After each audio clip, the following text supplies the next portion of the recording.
राधे दोस्तों चौकी हमारी लग चुकी है। आप देख रहे हैं। अब बारी आती है कलश रखने की।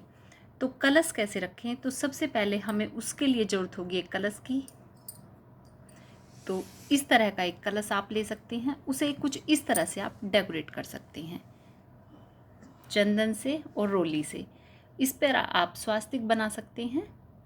तो हमने ये एक कलश ले लिया है। कलश में हमने गंगा जल ले लिया है और इस पर आप हमेशा कलावा ज़रूर बांधें।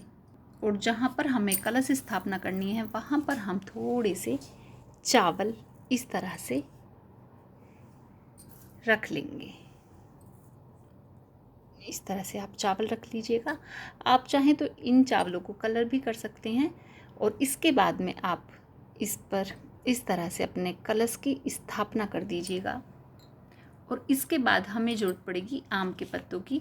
आम के पत्तों पर हमेशा आप प्लेन ही पत्ते ना रहने दें, उन पर चंदन, रोली और केसर से इस तरह से तिलक ज़रूर कर लें। तो ये पत्ते मैंने तैयार पहले से ही करके रखे हुए हैं। तो चलो अब इनको कलश में हम लगा देते हैं।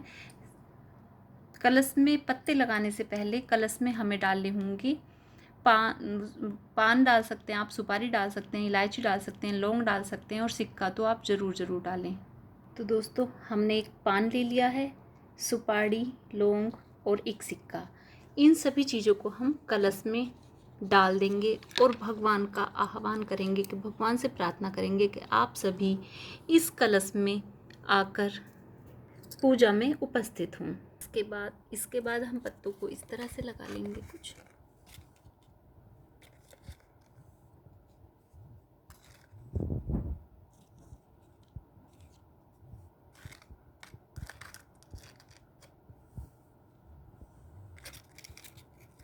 आप चाहें 5, 7, 9 जितने आप चाहें उतने पत्ते आप लगा सकते हैं।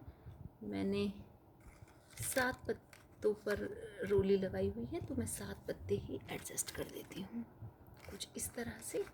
और इसके ऊपर हम अब एक इस तरह की सराई ले सकते हैं, आप कोई बर्तन भी ले सकते हैं और इसमें हम चावलों को इस तरह से भर देंगे और इस पर हम इसको इस तरह से रख देंगे। इसके बाद हम ले लेंगे नारियल। नारियल पर भी हम चाहे तो आप स्वास्तिक बना लें और चाहे इस पर तिलक कर दें। कुछ इस तरह से मैंने इस पर तिलक लगा लिया है। अब मैं इसके ऊपर एक कलावा बांधूंगी और फिर इसको इस तरह से इसके ऊपर रख दीजिएगा। ये हो गई कलश स्थापना। अब इसके बाद में आता है रिद्धि सिद्धि का स्थान। तो आप उसके लिए इस तरह से थोड़े से चावल रख लीजिएगा। एक तरफ रिद्धि का स्थान और एक तरफ सिद्धि जी का स्थान। ये गणेश जी की पत्नियां हैं, इनका स्थान आप जरूर निर्धारित कर दें और इनके ऊपर इस तरह से सुपारी रख दें इस तरह से। तो दोस्तों ये हो गई कलश स्थापना और रिद्धि सिद्धि का स्थान। यहाँ पर हमारे गणेश जी स्थापित होंगे। वीडियो अगर अच्छी लगी हो तो please like, share and subscribe. मिलते हैं ऐसी किसी वीडियो के साथ, तब तक के लिए राधे राधे।